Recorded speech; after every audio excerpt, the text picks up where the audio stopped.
भगवान भोलेनाथ तो अपने राम में मस्त है, लेकिन माँ भगवती का मायका है, उनका तो मन डगमगा रहा है। माताओं को मैं देखता हूँ, अगर मायके में या ससुराल में जो भी सगे संबंधी हैं, उनको कुछ भी आघात होने को होता है या कोई भी दुख विपत्ति आने को होती है, उसके पहले ही उनको पता नहीं कहां से आभास हो जाता है।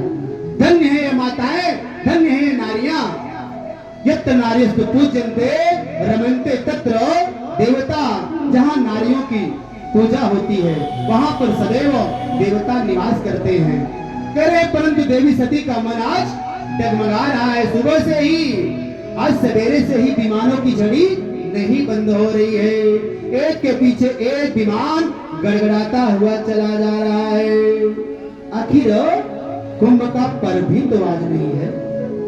फिर सभी देवता हरिद्वार की तरफ, कनखल की तरफ कहां चले जा रहे हैं? कुछ देवियों को जाते देखा तो भगवती मैया ने इशारे से पूछा, बहन कहां जा रही हो?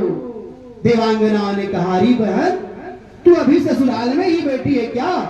तुझे मालूम नहीं तेरे मायके में तेरे पिताजी ने कितना बड़ा यज्ञ किया है, सारी दुनिया वहां भागी जा रही है और तू अभी अपनी ससुराल में बैठी है।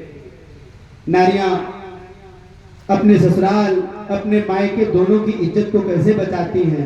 आज माँ कुछ कह नहीं रही है, नहीं जानती है कि क्या बात है, लेकिन जब वो कह रही है अभी तू यही बैठी है, सती जी को बड़ा गुस्सा लगा, होश ही उड़ गए सुनते ही सती मैया के। लेकिन बोले कोई बात नहीं, अपने मन में सोची, तुरंत उत्तर दी, तुरंत दिमाग काम कर रहा है, तुरंत उत्तर दे रही है, अरे राम राम, मेरे मायके में यज्ञ हो रहा है और मुझे कहीं मालूम भी नहीं।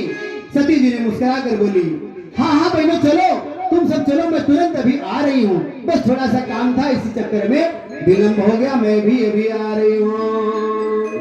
परमाता सती जी के हृदय में एक बड़ा ही द्वंद खड़ा हो गया कि ये कैसे हो गया? मैं तो अपने पिता की बड़ी ही लाडली थी, मेरे पिता मुझे बहुत प्यार दुलार किया है, फिर पिताजी ने मुझे क्यों इग्नोर कर दिया, क्यों मुझे नहीं बुलाया, किसी प्रकार का न्योता मुझे क्यों नहीं दिया? अब ये सब कारण तो वहां जाने के बाद ही पता चलेगा। मैया बैठ करो, अपने मायके के बारे में माँ, चाची, भाभी, भैया, पिता, बाबा सबके बारे में सोच करके रो रही है। महिलाओं का एक बड़ा धन है, सबसे बड़ा धन रोना है। बेचारी जब कुछ नहीं कर पाती हैं तो रो लेती हैं जी भर के। मैया रोना शुरू कर दी, रो रही हैं और सोच रही हैं कि आखिर पिताजी आपने मुझे क्यों भुला दिया? आप तो कहते थे जब तुम चली जाओगी तो मैं कैसे रहूंगा, बचपन से प्यार दुलार तूने मुझे किया पिता। एक लड़की अपने पिता से कहती है, सच बात पूछती हूँ बताओ न बाबूजी, सच बात पूछती हूँ बताओ न बाबूजी, छुपाओ न बाबूजी, क्या याद मेरी आती नहीं? सच बात पूछती हूँ बताओ न बाबूजी, छुपाओ न बाबूजी, क्या याद मेरी आती नहीं?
प्यार जताते बाबूजी, कहीं से आते बुलाते थे बाबू जी। मैं हूँ नहीं तो किसको बुलाते हो बाबू जी, बुलाते हो बाबू जी। क्या याद मेरी आती नहीं।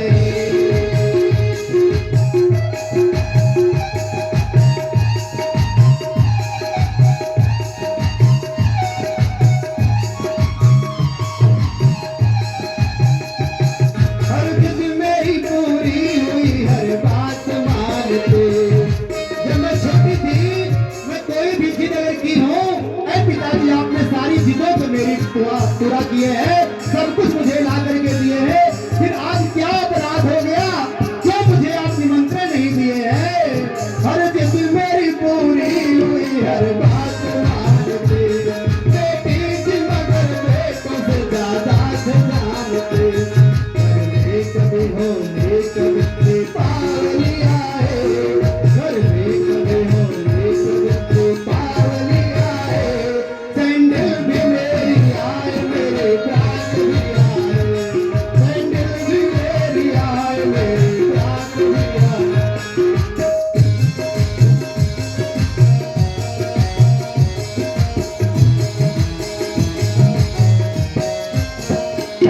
अपने लिए बंदे दिन लाते थे बाबू जी, न लाते थे बाबू जी। क्या कमाते थे बाबू जी, क्या याद मेरी आती नहीं।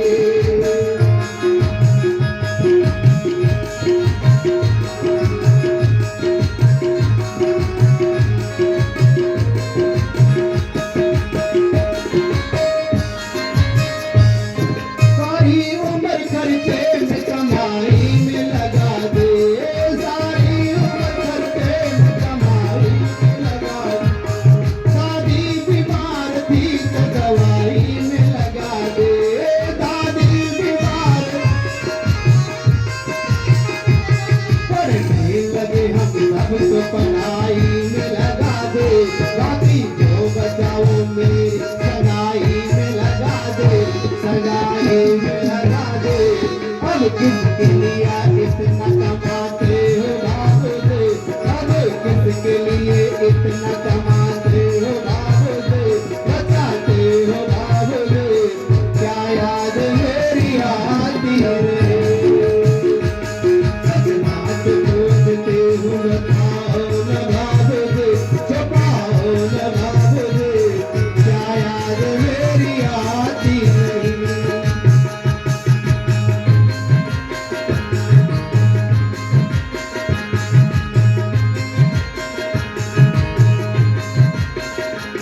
कहते थे मेरा मन कहीं एक पल न लगेगा, बिटिया पैदा हुई तो ये घर घर न लगेगा।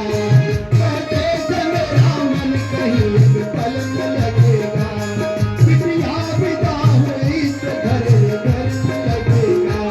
कपड़े कभी गहने कभी सामान सजोते, कपड़े कभी गहने कभी सामान सजोते। तैयार होना भी करते थे छुप छुप के थे रोते, करके कर करके याद अब तो रोते न बाबू जी, रोते न बाबू जी। क्या याद मेरी आती नहीं।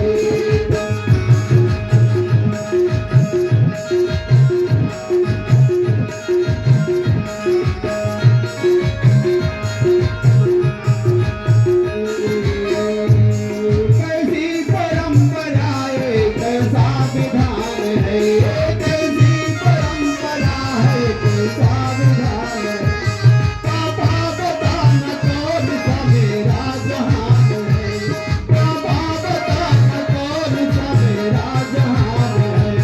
आधा यहाँ आधा वहाँ जीवन है अधूरा, आधा यहाँ आधा वहाँ जीवन है अधूरा।